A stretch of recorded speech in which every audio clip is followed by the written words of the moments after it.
Alors, le thème, peut-être, revenons 2 minutes sur le thème de notre table ronde. Emploi, travail, culture, télésurveillance, relations humaines. Qu'est-ce que les robots vont vraiment changer demain?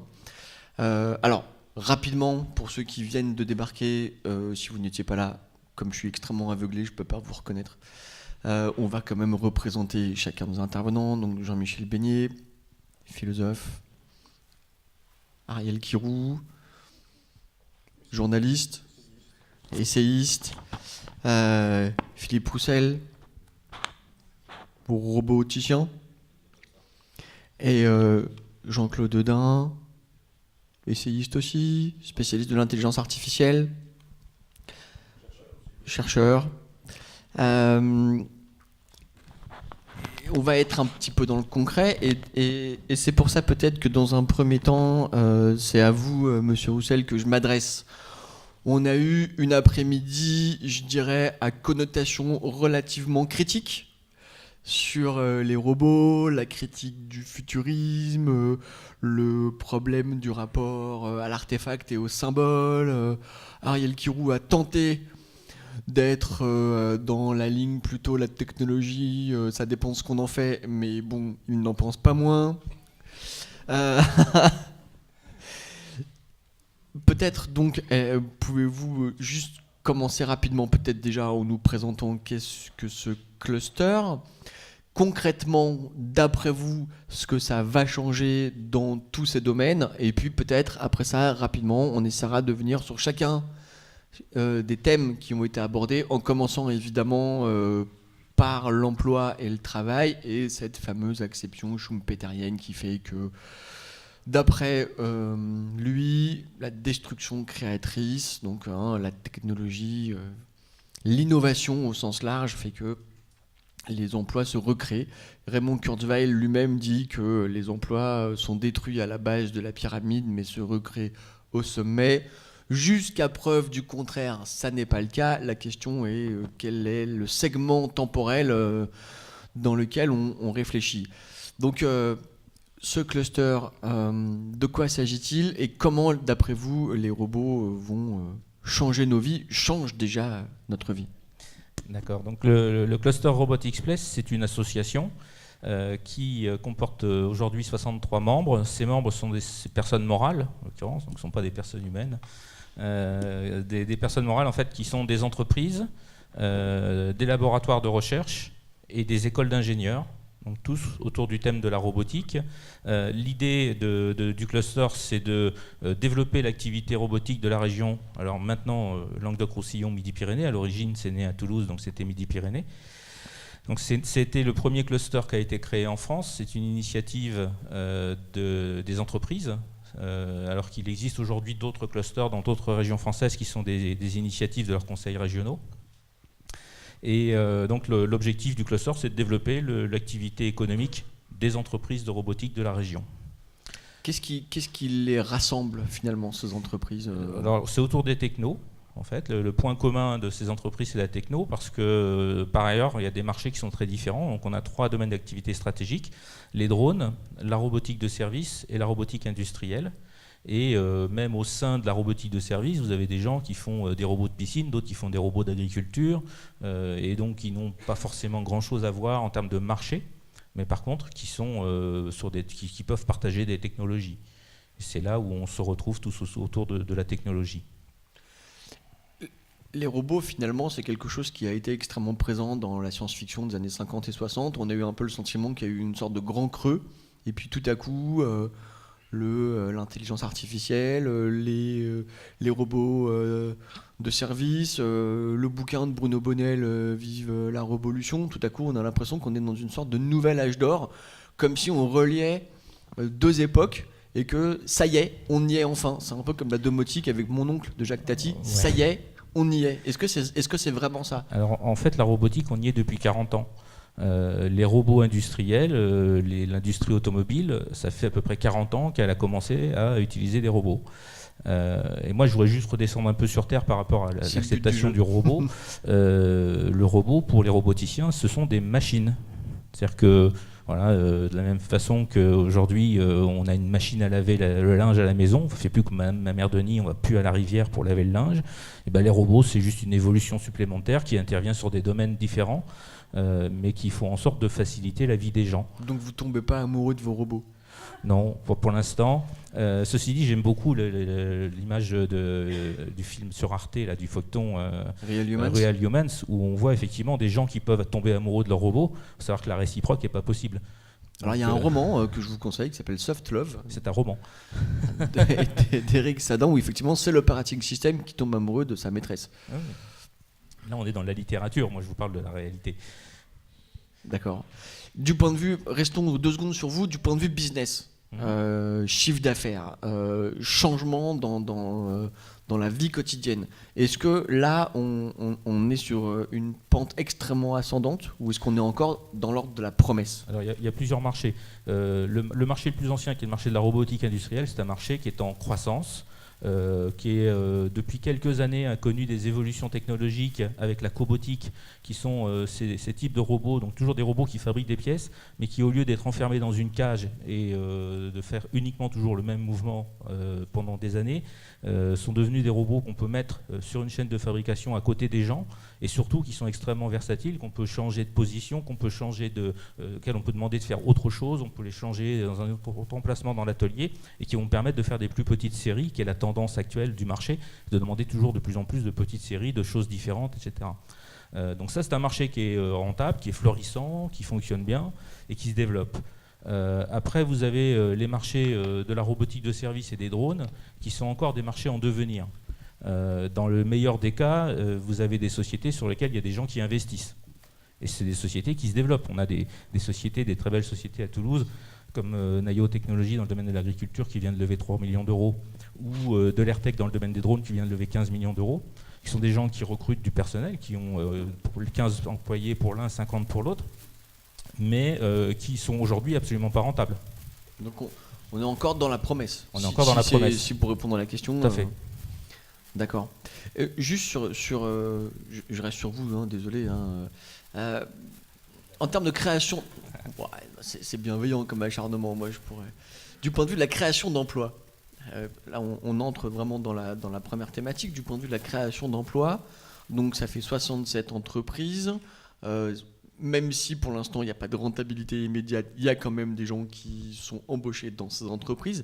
La question, c'est pour autant d'embauches dans ces entreprises, combien de destruction d'emplois, si on est dans l'acception schumpeterienne, ailleurs? Peut-être que vous n'avez pas les chiffres, mais est-ce que vous avez le sentiment que ça crée quelque chose du point de vue de la lutte contre le chômage? Alors, d'une part, je peux parler en termes de création d'emplois. Le cluster regroupe 63 entités et ça représente environ 900 emplois en région. Donc c'est déjà 900 emplois qui ont été créés dans le domaine de la robotique.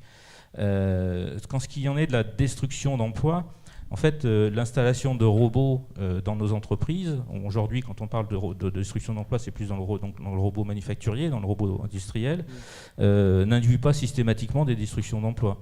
Nous avons de nombreux exemples où, en fait, le fait d'avoir mis des robots dans les entreprises ont empêché des délocalisations de produits. Dans le meilleur des cas, ont amené à de la relocalisation de production.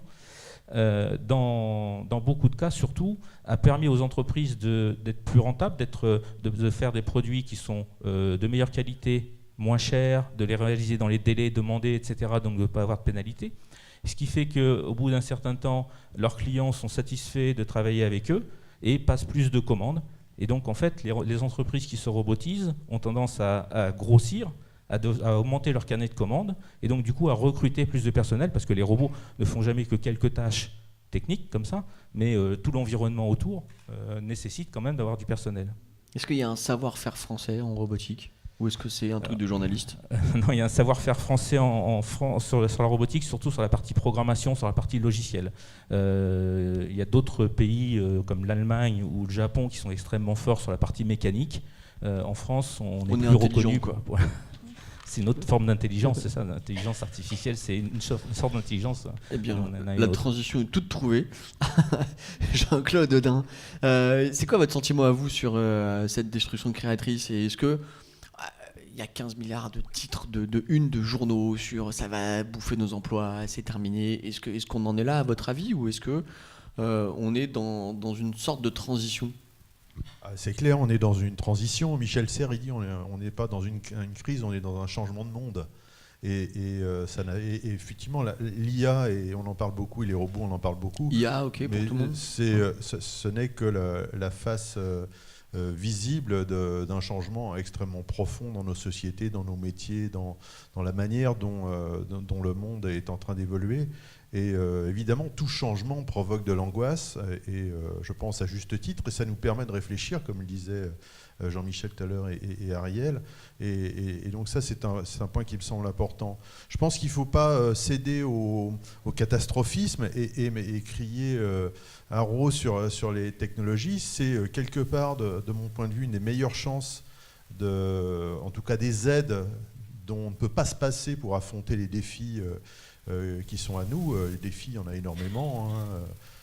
Notre planète a des ressources très limitées qu'on dépasse déjà en termes de consommation. Et je ne vois pas, outre la science et la technologie, ce qui nous permettrait d'essayer de trouver des solutions à ces défis. La décroissance, certains diraient la sobriété heureuse. Non, mais moi je pose la question. Pour ça, il faudrait pour cela, je pense qu'il y ait une acceptation mondiale de la décroissance. J'ai pas l'impression qu'on y soit complètement. Non.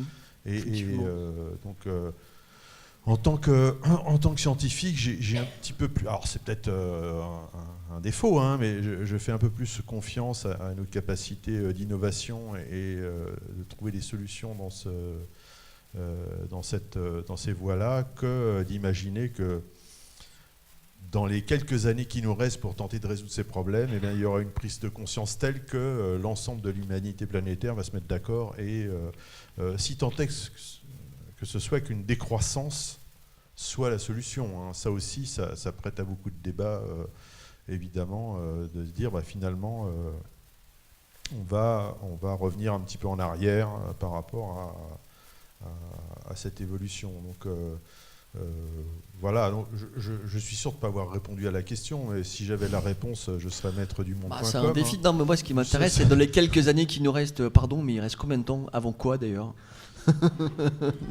Je me permets, qu'est-ce que c'est que ça? Vous avez quelque chose que nous, on ne sait pas? Non, pas du tout. Pas du tout, mais bon, on a effectivement un certain nombre de défis à relever, et en particulier celui du développement. Un ensemble de pays ne vivent pas au même niveau que nous. Finalement, quand on parle de tous ces sujets-là, on est dans une espèce de petite bulle, dans un microcosme. On n'est pas à la Silicon Valley, c'est encore pire, parce que toutes les questions qu'on se pose là, faut pas dire ça, il y a un cluster qui est là. Elles sont nées dans un microcosme qui est on va dire, de quelques kilomètres carrés.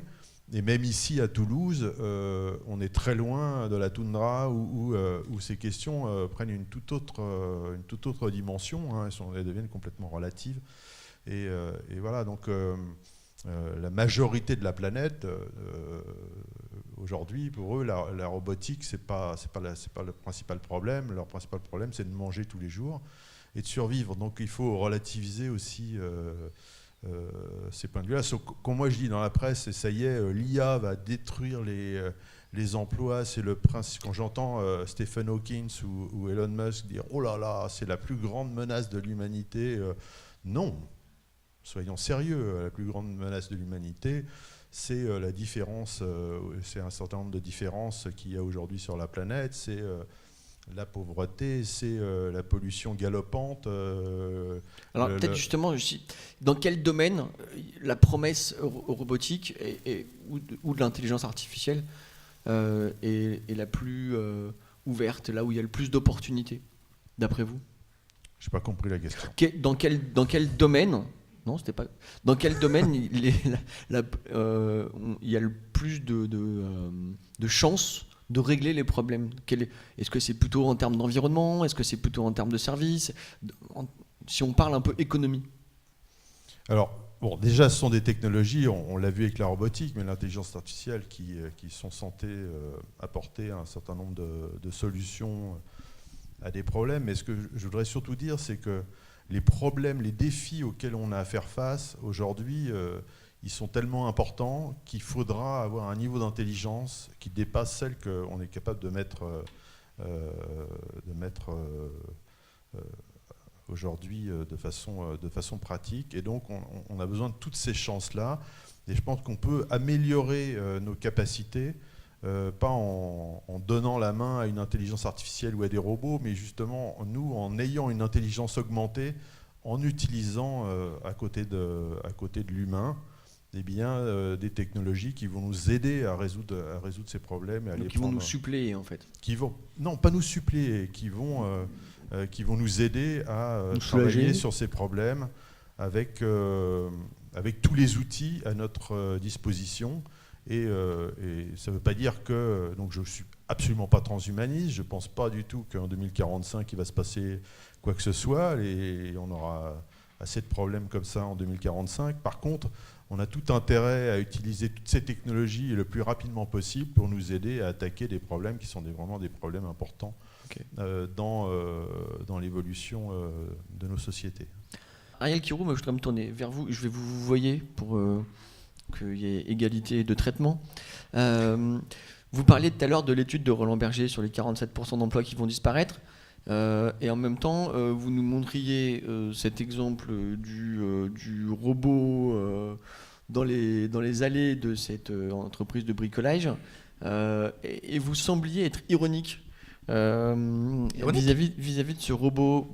Pourquoi qu'est-ce qui est négatif dans le fait de remplacer quelqu'un qui va travailler 8 heures d'affilée debout, qui sera mal payé? En l'occurrence, ce robot ne remplace personne. Il vient en plus. Il n'y a pas eu de licenciement dans l'entreprise en question. Je connais bien l'histoire. Il n'y a pas eu de licenciement dans l'entreprise en question parce qu'il y a eu le robot. Voilà. Mais potentiellement, ça va remplacer. C'est sans doute souhaitable. Je vois mal ce robot ranger les boîtes de clous dans les rayons. Celui-là, oui, c'est clair. Alors, celui-là n'est pas capable de les ranger dans les rayons. Roland Berger et l'ironie. Alors, oui, alors, c'est ça que je voulais dire. Voilà, mais on y arrive. Ça fait longtemps que vous êtes allé chez Castorama. Moi, personnellement, j'ai jamais réussi à trouver quelqu'un de disponible pour me répondre. Alors, on voit là qu'on entre en plein dans le débat et dans des questions effectivement qui nous occupent. Alors, je ne sais pas si je vais répondre, mais je vais essayer de donner quelques clés. Il faut répondre. Je vais donner quelques clés. Alors, cette Hochbot, oui, j'étais ironique, mais j'étais surtout ironique sur un point, c'est ironique sur le discours qui accompagnait... Sur la propagande, qui accompagnait cette Hochbot. Ce discours, c'était un vendeur d'une entreprise qui s'appelle Rove, je sais plus, mais Love. Bon, oui, voilà, Love, évidemment, et qui présentait ça comme une sorte de, j'adore ce terme, quand il disait, c'est la science-fiction qui devient réalité. Effectivement, je trouve ça assez grotesque de dire que ce robot, c'est de la science-fiction qui devient réalité, mais en même temps, ça dénote bien d'un imaginaire, et de quelque chose qui motive. On aurait montré un film comme ça il y a 15 ans, ça aurait été de la SF pour le coup. Peut-être, mais en tout cas, ce robot, effectivement, il est très concret, il rend des services très concrets, et je trouve ça aussi complètement fou que Rob Neil, qu'on a vu après, en fait, une sorte de beau personnage comme ça, avec ses cheveux longs, on a l'impression qu'il vient d'Hollywood, qui effectivement, lui, parle presque d'un point de vue économique, et lui, ce qu'il vend, c'est les technologies de l'exponentiel. Donc, c'est-à-dire tout un tas de technologies liées aux data, nanotechnologie, biotechnologie. Il met tout ça en fait dans une sorte de même bain futuriste, justement, pour trouver des solutions aux problèmes de la planète. Donc, ce qui moi me fait sourire, c'est ce discours qui va avec sur quelque chose qui est très opérationnel, qui rend effectivement des services et sur lequel on ne pose aucune question par rapport à ce que ça va susciter au sein même de ces entreprises et des industries. Aujourd'hui, il n'a pas remplacé d'emploi, mais c'est qu'un prototype. Je veux dire, les entreprises, alors c'est un robot. Je pense qu'il faut aussi faire la différence entre tout ce qui est de l'ordre du robot et l'automatisation. Je pense que ce n'est pas tout à fait la même chose. À court terme, peu d'emplois vont disparaître à cause des robots, si jamais il y en a qui disparaissent. Il y en a qui ont disparu, des emplois d'ouvriers, des emplois dans la logistique, etc. Mais c'est vrai que c'est l'ensemble des mécanismes d'automatisation qui, potentiellement, peuvent nuire à l'emploi. Je pourrais donner 2-3 exemples. Alors, je n'ai pas le nom exact de l'entreprise, elle s'appelle Tito, je crois, c'est en Australie. C'est une entreprise, donc c'est de mines, donc c'est des gens qui travaillent dans les mines, de charbon, entre autres choses, et pas que de charbon, je crois. Aujourd'hui, il n'y a plus de mineurs, et même le camion qui ramène en fait, le produit de la mine, il est automatisé.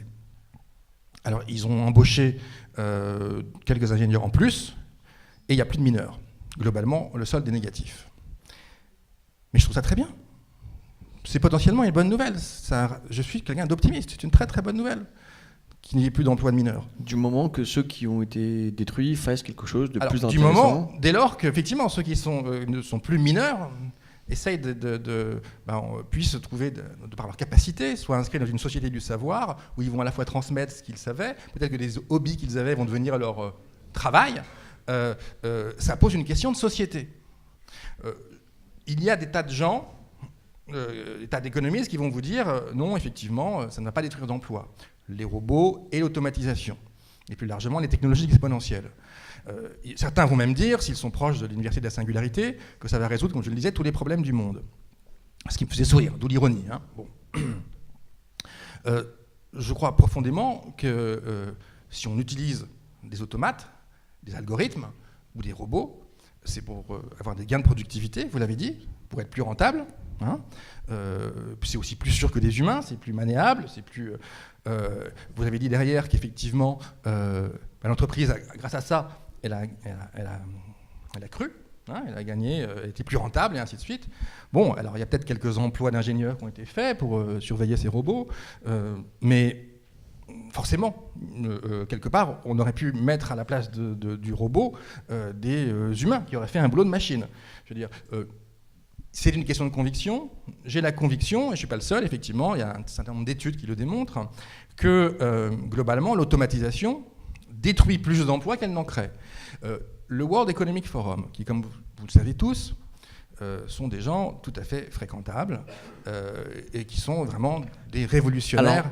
Alors, attention à l'ironie. Oui, tout à fait. Non, mais bon, c'est le World Economic Forum de Davos, régulièrement en février, ils font leur grande réunion.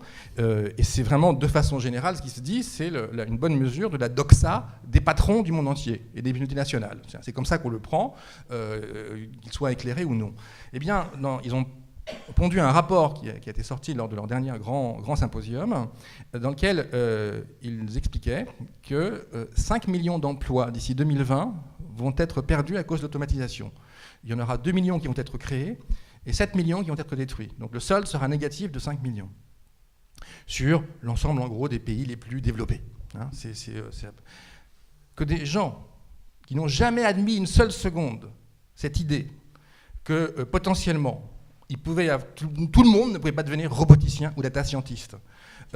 Et que même si des emplois étaient créés par les nouvelles technologies, dans la logistique, dans le transport, dans le monde juridique, dans la santé, eh bien, des algorithmes, des robots qui vont remplacer des humains vont forcément, d'une certaine manière, créer un déficit d'emploi, que le World Economic Forum affirme ça, c'est une révolution. C'est absolument hallucinant. C'est la première fois que ça arrive. Et pour qu'ils le disent, eux, c'est qu'il faut au moins multiplier les chiffres par 4. Ah, là on arrive dans le domaine. Là, c'est de la science. Là, voilà, là c'est plus scientifique, mais on va dire que c'est une conviction personnelle. Bon, donc, alors peut-être qu'ils font ça, il ne faut pas se leurrer, pour nous redire une nouvelle fois, comme chacun sait, qu'il faut être beaucoup plus flexible, beaucoup plus souple. Hein. Ils ont adopté le vocabulaire de la disruption, c'est-à-dire du court-circuit. Donc on va tout court-circuiter, tout va aller plus vite au nom du confort et de la sécurité. Donc tout va bien, puis tout sera beaucoup plus flexible. Donc nous, grands patrons qui faisons le bien, nous pourrons faire le bien en saccageant les humains, ce qui est quand même un bien tellement plus sympathique. Okay. Donc au-delà de ce point de vue, on va dire, légèrement exagéré, voilà. J'ai la conviction, comme beaucoup d'instituts et d'économistes, que potentiellement l'automatisation va détruire les emplois, mais c'est une bonne nouvelle, ça nous oblige à changer de système et à penser une autre façon de faire. Une société où on travaillera vraiment, c'est-à-dire faire quelque chose qui nous enrichit intellectuellement et spirituellement, qui cultive nos singularités et les singularités collectives. C'est un enjeu de reconstruction absolument immense. Et tant mieux si les emplois de machines, une nouvelle fois, sont faits par des machines. C'est une bonne nouvelle. Alors, Embrassons-nous Fauteville. bon, alors, Très en trop. je voudrais juste poser une toute petite question, rebondir sur ce que vous venez de dire à propos de cette espèce de vieux rêve marxisant de la société des machines, et c'est à vous que je m'adresse, Monsieur Beignet, sur ça. Dans votre communication, vous nous avez alerté sur les dangers de la perte du symbolique, mais si on se place sur un terrain plus volontairement économique, est-ce que, justement, en tirant le fil de cette potentielle émancipation de l'individu parce que les robots feraient le sale boulot, est-ce qu'on n'est pas là devant, au contraire, quelque chose d'un nouvel âge d'or et d'une société entière à réinventer? Est-ce que ça entre en ligne de compte est-ce que c'est une dimension que vous pouvez et devez prendre en compte dans votre réflexion? Moi, je m'inscrirais en faux contre l'idée que les robots, les machines, les automatismes nous dispensent de faire le sale boulot. Tant que c'était le cas, effectivement, on ne s'inquiétait pas trop. On entendait toujours dire c'est très bien qu'on mette des caisses automatiques dans les grandes surfaces, puisque ça évite... Qui rêve de devenir caissière? Mais bien sûr, bien sûr. Donc, de ce point de vue-là, on pouvait couvrir la cause des automatismes en disant ça émancipe bel et bien. Mais ce qui s'est produit ces dernières années et qui justifie sans doute que nous nous inquiétions, c'est qu'on se rend compte qu'aujourd'hui, le développement des automatismes touche à des métiers qui étaient des métiers valorisés. C'est ça le problème. Je vais prendre un exemple pour être clair. Vous avez peut-être lu ce livre de Matthew Crawford qui s'appelle Éloge du carburateur. Si vous ne l'avez pas fait, je le résume en quelques mots. Voilà, il s'agit d'un jeune Américain brillant qui fait des études de philosophie à Stanford, donc belle université, et qui, au sortir de ses études, n'a pas envie d'enseigner, n'a pas envie de faire de recherche, donc il a envie d'aller travailler. Et il se pose la question, qu'est-ce que je sais faire? Et ce qu'il sait faire, parce qu'il est étudiant de philosophie, c'est prospecter des corpus de connaissances extrêmement divers. Un bon étudiant de philosophie, c'est celui qui le matin fait de la philosophie des religions, le midi il fait de l'histoire de la philosophie, l'après-midi de la philosophie politique et le soir de l'esthétique. Bon, l'étudiant de philosophie normale, c'est comme ça qu'il fonctionne. Donc il se dit, après tout, c'est ça qu'il faut que je fasse. Mais c'est merveilleux, on est dans la société d'information, dans la société de connaissances. Il y a forcément quantité de métiers qui me permettraient de satisfaire ce goût que j'ai pour les connaissances. Et de fait, il trouve à se faire embaucher dans une société de communication éditoriale qui a un rôle très très utile. Il en existe des sociétés comme ça. C'est une société qui vend des résumés d'articles scientifiques à des organismes de recherche. Ça existe, le CNRS par exemple, donc prend des abonnements dans certaines sociétés qui lui livrent des articles de Nature, de Cell, enfin etc. Parce que les chercheurs n'ont pas le temps de lire ces articles et néanmoins il faut faire de la veille informationnelle pour être opératoire. Donc cet étudiant très content se dit, voilà, j'ai trouvé mon job, je vais satisfaire vraiment mon goût pour les lectures, je vais exploiter mon pouvoir de synthèse, etc. Mes facultés cognitives vont être bel et bien, réalisées là-dedans. Donc il entre dans cette société. Bon, on lui explique grosso modo le job, on lui dit, voilà, tu lis 15 articles par jour, tu fais 15 fiches de lecture, etc. Et lui, il est ravi, il commence à faire ce boulot. Et puis tout à coup, on lui dit, t'arrives pas à suivre quand même. Et puis son chef, à un moment donné, lui dit, mais tu lis quand même pas les articles? Alors donc, il est très étonné, si, pour faire des... Je dis, mais il n'y a pas besoin de lire des articles, il y a des logiciels pour ça. Il y a des logiciels d'extraction de mots-clés, ou d'interrogation. Enfin bref, il y a des moteurs il y a des dispositifs, il y a des logiciels qui permettent de faire ce travail. Et alors donc tout à coup, ce jeune homme découvre que non seulement il doit satisfaire le besoin de chercheurs qui écrivent des articles mais qui n'en lisent pas, hein, mais non seulement il a ce besoin, mais lui, il n'est même pas tenu de lire les articles, hein, il est simplement tenu d'appliquer des procédures, des dispositifs issus de la science algorithmique, et c'est tout. Et donc, complètement désespéré, donc il voit que même ce travail de gestion de connaissances ne suppose pas la mobilisation de ses facultés cognitives. Et ce qu'il fait, c'est qu'il l'abandonne tout simplement, et puis il va ouvrir un atelier de motocyclette, d'où le titre Éloge du carburateur, parce que là, au moins...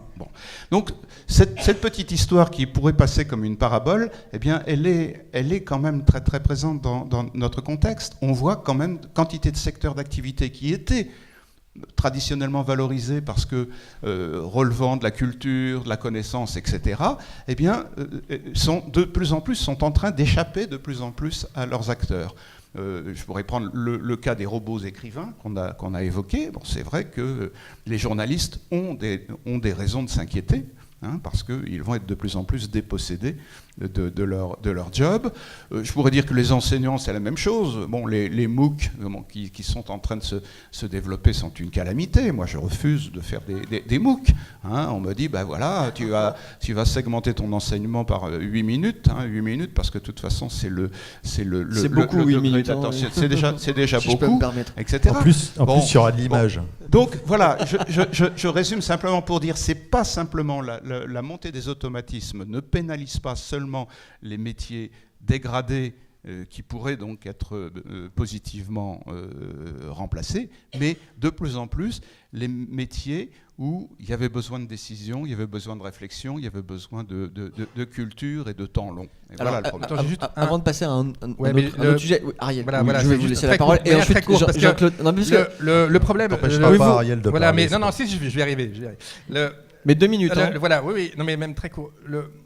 Tu as raison de dire que, effectivement, un tas de métiers dans des territoires qu'on n'imagine même pas, potentiellement, aujourd'hui, vont être remplacés par des automates, quels que soient ces automates. C'est tout à fait juste. Mais l'exemple que tu donnes, il ne démontre pas que les automates vont nous remplacer sur les tâches super intelligentes. Il démontre l'idiotie des gens qui ont fait en sorte que cet étudiant a dû partir et faire autre chose. C'est eux qui font un travail de machine, pas lui, en fait. Puisqu'il ne lisait pas, il voulait des mots-clés, donc au fond, il voulait un travail de machine.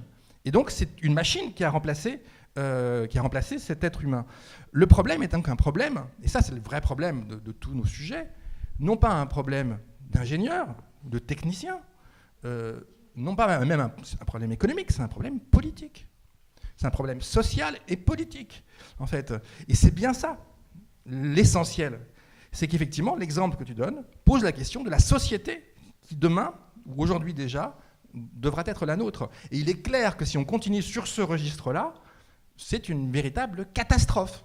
Hein, c'est que des hommes transformés en machines vont faire des boulots de machine à des machines, et on sera tous des mécaniques. Mais heureusement, il y a Emmanuel Macron. Jean-Claude. En marche. En marche. Non, désolé, je voulais pas le dire.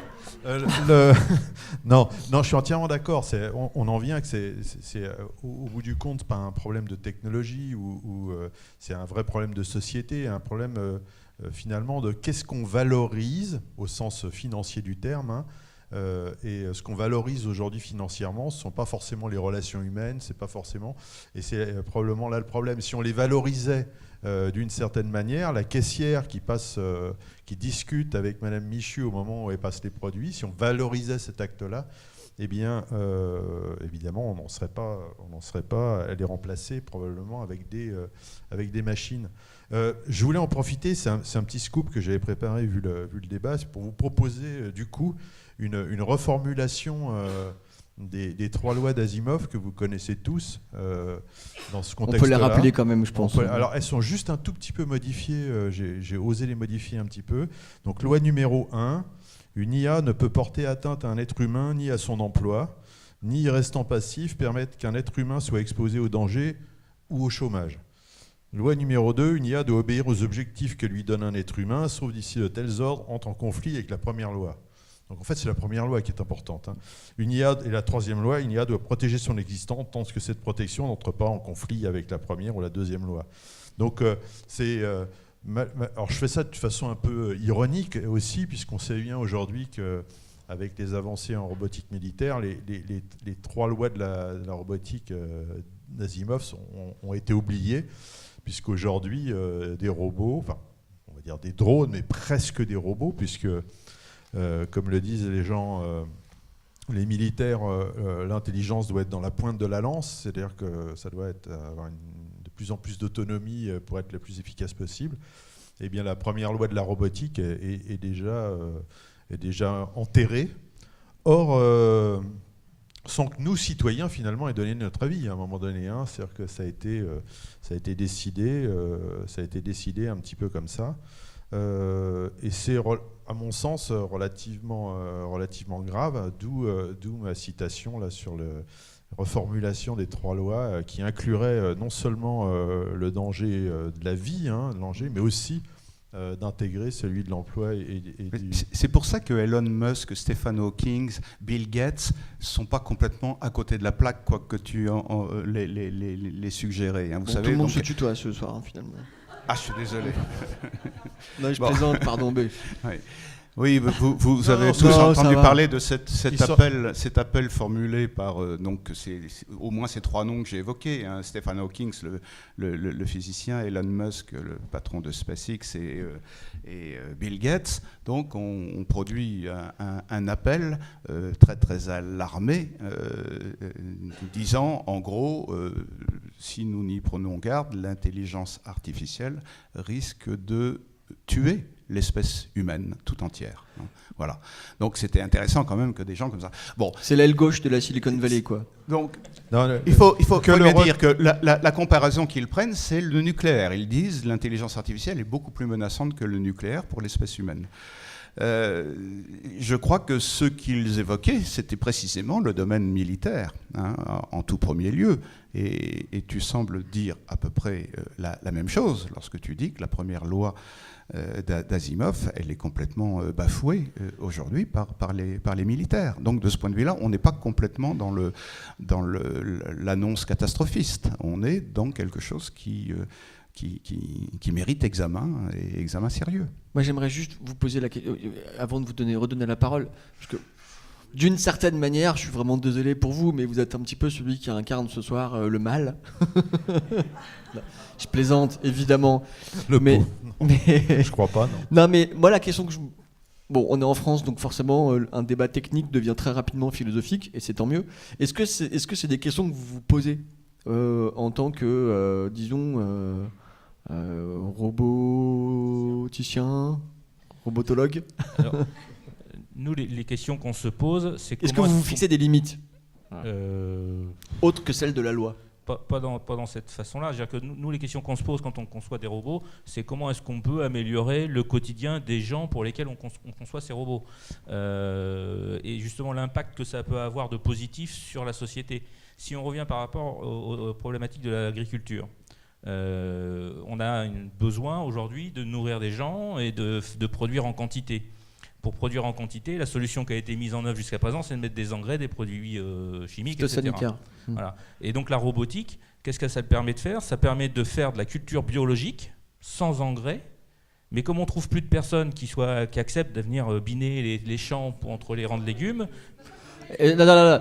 Laissez-le finir et puis ensuite je vous promets que je vous donne la parole. Mais... Moi je vous parle de cas concrets qu'on connaît, d'agriculteurs, de maraîchers qui ne peuvent pas passer leur journée à faire du désherbage et qui préfèrent confier cette tâche à un appareil, une machine, qui va simplement passer dans les rangs tous les jours et désherber et faire en sorte que cette culture puisse être rentable, être à un niveau de prix que les gens vont pouvoir se payer.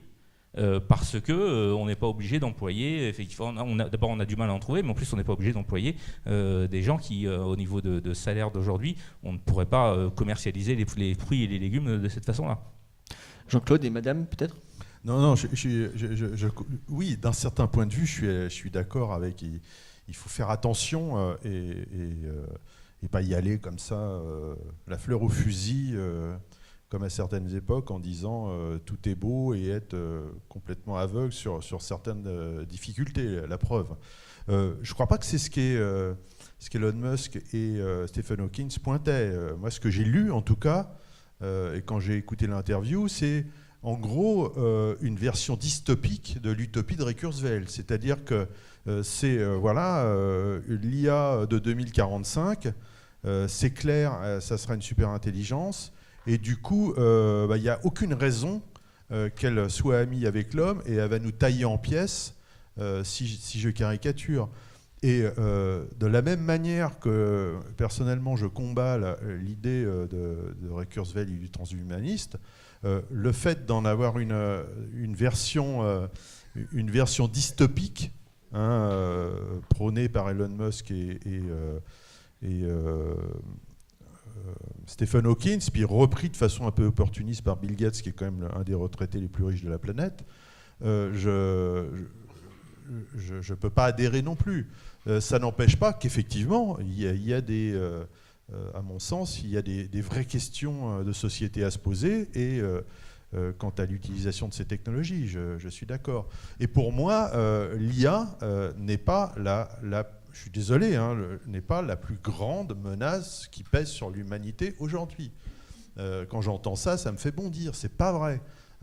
Déjà, ça voudrait acter le fait que en lui projetant tout un ensemble de fantasmes imaginaires issus pour une bonne partie de la science-fiction, on les prend pour l'instant, la science-fiction a eu raison à peu près sur tout ce qu'elle a prédit, en tout cas en grande partie. Non, les voitures volent pas. Je dirais, la majorité de ce qui a été prédit par la science-fiction n'existe pas. Les voitures volent pas aujourd'hui. C'est pas la science-fiction, les voitures qui volent, c'est des prospectivistes des années 50. Bon, bref, c'était une petite provocation. Ça dépend. On les voit dans Metropolis, elles volent. Et si Metropolis, c'est pas de la science-fiction, je sais pas ce que c'est. Alors, donc finissez. Voilà, on a d'autres problèmes beaucoup plus graves aujourd'hui qu'une hypothétique IA qui en 2045 prendrait le pas sur l'humanité. Je suis désolé. Même si l'expérience de pensée est très intéressante, j'en dis ce qu'on vient pas. Mais néanmoins, il faut prendre pour ce qu'elle est, c'est-à-dire une expérience de pensée. Et du coup, pas laisser croire au public que c'est la plus grande menace de l'humanité. C'est un petit peu le buisson qui cache la forêt. On a des problèmes beaucoup plus graves à traiter aujourd'hui qu'une IA hypothétique qui interviendra en 2045. Alors, j'aimerais bien qu'on arrive sur des sujets peut-être un peu plus, disons, sciences molles, culture. Tout à l'heure, Ariel, vous nous avez montré le film Her, donc où un homme tombe amoureux d'une voix de femme. Et on se rend compte, au bout du compte, que cette voix de femme, elle est aussi dupliquée des centaines et des centaines de fois. Grand moment du film, d'ailleurs. Grand moment du film où il s'aperçoit qu'il est trompé et pas qu'une fois. Sur notre relation, peut-être on peut arriver sur la question de l'algorithme et sur les questions culturelles. Première question que j'ai envie de vous poser, c'est est-ce que quand on est par exemple sur des plateformes comme Deezer ou Spotify, où on a aussi parlé, ou qui sont bourrés d'algorithmes, et qui nous guide dans nos choix culturels, quand on sait par exemple que la série House of Cards a été pas écrite par des logiciels, mais en tout cas qu'on savait qu'il y aurait tel critère, qu'il fallait qu'il y ait Kevin Spacey. Quelle est encore notre part de libre arbitre dans nos choix culturels, et comment on va pouvoir finalement cohabiter avec ces robots qui ne sont pas des robots corporels, mais qui sont des robots virtuels? Moi, c'est un peu la question à la cantonade que j'ai envie de vous poser. Peut-être commencer par vous, Jean-Michel Beignet, sur cette cohabitation entre, un choix monitoré. Éric Sadin, le philosophe, parle de vie algorithmique. Oui. Je vais répondre à votre question et je vais rebondir sur la phrase de Jean-Claude. On a toujours le choix. Moi, je crois qu'on n'a pas toujours le choix. Je vous ai entendu parler du libre arbitre. Vous savez, les neurosciences travaillent beaucoup sur cette question-là, et les neurosciences mettent en évidence que le libre arbitre, ça n'a pas de sens. Nous n'avons pas de libre arbitre. Notre cerveau décide avant nous de faire ce que nous faisons. Mais en général, l'objection qu'on fait, on dit si il y a un libre arbitre, parce que la conscience peut toujours opposer un droit de veto à la décision du cerveau. Bon, c'est vraiment... Nous ne sommes pas qu'un surmoi, quand Voilà, même. c'est vraiment très très sibyllin comme. Mais la question du choix, moi je crois que on doit admettre que les technologies nous formatent de manière assez fondamentale. Enfin, l'utilisation des écrans a transformé votre cerveau, notre cerveau. Il est évident. Quelqu'un qui s'appelle Nicolas Carr avait écrit un livre il y a quelques années qui s'appelait « Internet nous rend idiots ». Nous rend-il idiots? Enfin, il posait la question. Il posait la question, mais pour répondre que si, il se sentait lui complètement idiot parce que il avait adoré la littérature, il avait grandi avec la littérature, il avait eu une culture humaniste et il était devenu incapable de lire Guerre et Paix ou de lire des textes qui faisaient plus de 50 lignes, parce que on ne peut plus. Quand on travaille que sur écran, on ne lit plus, on écrème. Bon, vraisemblablement, son cortex est modifié. De toute évidence, il a des circuits synaptiques qui sont apparus nouvellement du fait de la fréquentation de ces objets techniques, et comme en neurosciences, tout apprentissage se solde par un désapprentissage, ce qu'il a appris l'a conduit à désapprendre un certain nombre d'autres choses. Donc, pour une part, je pense que nous n'avons plus beaucoup le choix. Et madame qui n'a plus de voiture, bravo, moi non plus, j'ai plus de télé depuis 25 ans, ou des choses comme ça, bien sûr, mais c'est de la résistance, c'est du baroud d'honneur, vous voyez bien. Regardez, prenez simplement l'informatique, écoutez. Est-ce qu'on a les moyens maintenant de ne plus avoir d'ordinateur, d'Internet, quand on vous oblige à faire votre déclaration d'impôt par Internet, quand on vous oblige à communiquer avec votre compagnie de gaz ou d'électricité seulement par Internet, etc. On voit bien que quand même là, les contraintes, elles sont structurelles. Et là, je suis désolé, Jean-Claude, mais on n'a plus le choix. On n'a plus le choix, sauf effectivement à vivre comme des Amish. Bon, et c'est pas forcément ce qu'on veut. Alors, si je peux me permettre... Jean-Michel, vous avez déjà... Alors, à ce vous stade, avez plus j'aimerais de quand même... télé, vous avez plus de voiture. J'ai vu que vous n'aviez pas d'image. Continuez. Allez jusqu'au bout. J'ai un iPhone, j'ai un iPhone. Quand même. Ah bah, donc là, c'est une incartade. Oui. Non, je crois que... Pardon, la parole je voudrais juste poser la question à Philippe Roussel, parce que... Je vais vous laisser la parole après. Une toute petite parenthèse, il y a beaucoup plus d'Amish qu'avant.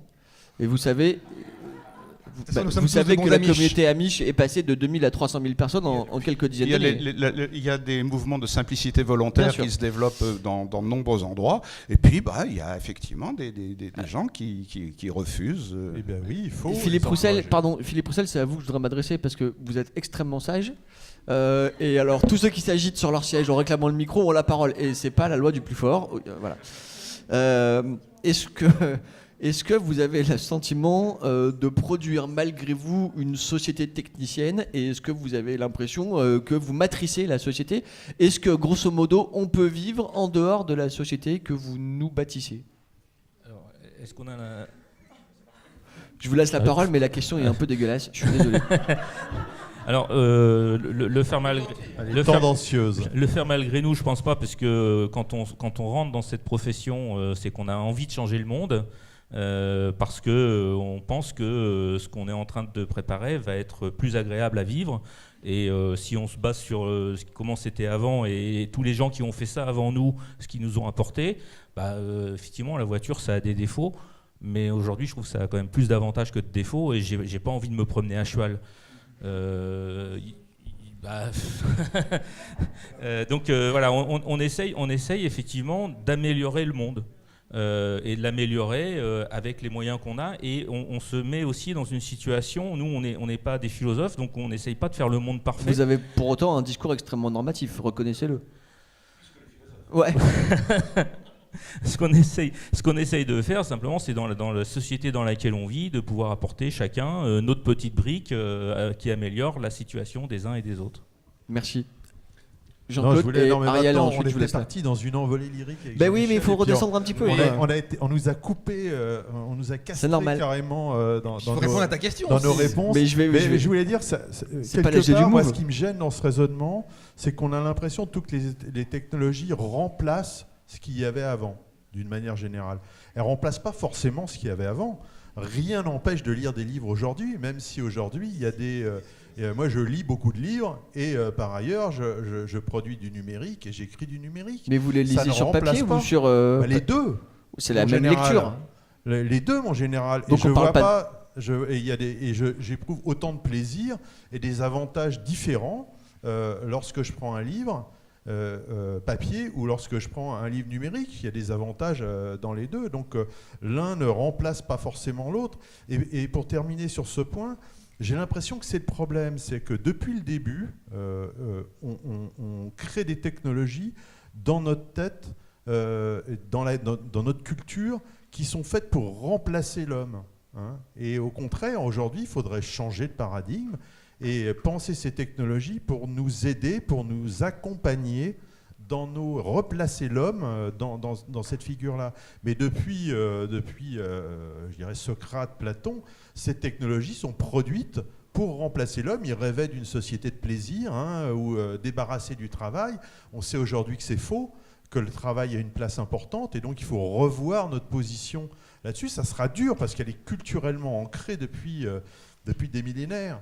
Et de dire que, par exemple, puisque c'est un sujet que je suis particulièrement de près, dire que le livre numérique va remplacer le livre de papier, non. C'est clair que le livre papier a remplacé les parchemins. Mais quand même, quelque part, ça a été et la tradition orale. La tradition orale n'a pas complètement disparu non plus, mais il y a beaucoup de rumeurs, je ne sais pas si vous avez... Donc, mais sur Internet, l'écrit a quand même été une amélioration notable. Le passage au digital va nous amener à un certain nombre d'autres choses. Ce n'est pas pour autant qu'il faut abandonner les avantages de ce qu'il y avait auparavant. Ariel, vous avez été très sage, vous pouvez prendre la parole. J'ai fait beaucoup d'efforts. La technologie n'est pas neutre, c'est une évidence. Là-dessus, effectivement, Jean-Michel a raison. La technologie, elle nous transforme. Les écrans, c'est une technique. Et la technique, de tout temps, nous a transformés, nous a changés. Donc la technologie n'est pas neutre, comme M. Eric Schmidt semble le prétendre de façon assez régulière. M. Eric Schmidt, donc la marionnette exécutive de Google. En revanche, elle est plurielle. Et bien il y a des technologies. C'est comme quand on dit les Français, ça n'existe pas les Français. Et la technologie, il y a une multitude de technologies. En fait, la technologie nucléaire n'est pas la même que la technologie de l'imprimante 3D, qui n'est pas la même que la technologie de l'ordinateur, du smartphone, etc. Il y en a des tas d'autres, les big data. Là, on parle d'un univers, y compris dans l'automatisation. Il y a une multitude de technologies. Toutes nous transforment, sans exception, qu'on le veuille ou non, dès lors qu'on les utilise. En revanche, toutes ces technologies ont un potentiel d'appropriation et de réappropriation différent. Ces technologies sont aussi des instruments de pouvoir, des instruments de contrôle. Et des instruments de contrôle de plus en plus efficaces, de plus en plus sournois à voir. C'est-à-dire que, je veux dire, aujourd'hui, on parlait des data, on parlait de Spotify, on parlait de la culture. C'est vrai que c'est la logique d'orientation de nos envies, de nos désirs, l'écoute que ces technologies ont, guillemets, de nous-mêmes, en se disant, tiens, il y a des gens qui ont le même profil que vous, vous-même, vous avez aimé ceci et cela, et voilà donc ce qu'on va vous proposer. Moi, la première fois, j'ai bien ri lorsque j'avais été voir sur Amazon si mes bouquins se vendaient, et après que j'ai vu des pubs personnalisées me proposant d'acheter mes bouquins, je me suis dit, ouais, je sais qu'ils ne se vendent pas, mais à ce point-là, quand même, là, c'est un peu exagéré, quoi. Il faut pas pousser mes mains dans les orties, c'est pas moi qui vais les acheter tous, quand même. Bon. Donc la technologie n'est pas neutre. Et ces technologies, elles ont une capacité, on peut se les approprier potentiellement. C'est de plus en plus compliqué, de fait, mais même les big data, on peut se les approprier. Il y a des artistes qui font des œuvres avec des data assez extraordinaires, qui mettent en scène des data, qui en font du spectacle, et qui font réfléchir par ce biais-là.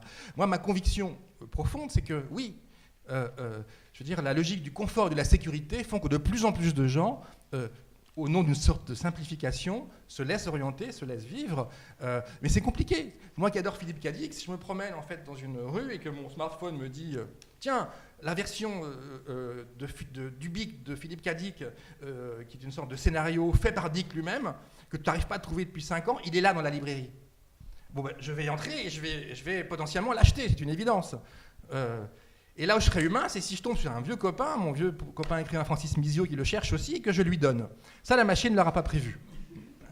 Super exemple. Et voilà, mais voilà, non mais c'est ce que je dis là, c'est que donc il est évident, il faut être lucide par rapport à ce nouveau monde technologique et qui a le pouvoir et pourquoi il a le pouvoir et qu'est-ce qu'il veut faire avec ça. Voilà. Soyons lucides, ne soyons pas complètement idiots par rapport à tout ça. Je veux dire. Mais à un moment donné, il y a un enjeu à refuser ces deux obscurantismes, ces deux populismes, le nouveau high-tech d'une puissance sans nom et le vieil obscurantisme des vieux crétins qui nous sortent les vieilles lunes.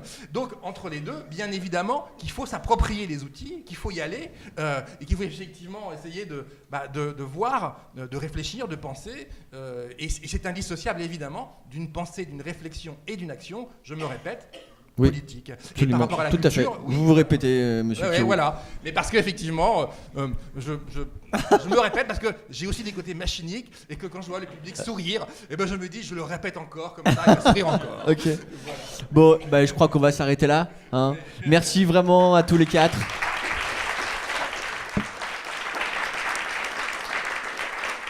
Merci à vous d'avoir réagi. On sent que ça trépigne un peu et que la conversation peut se poursuivre là entre nous, quoi. Hein. Nous sommes des êtres humains après tout.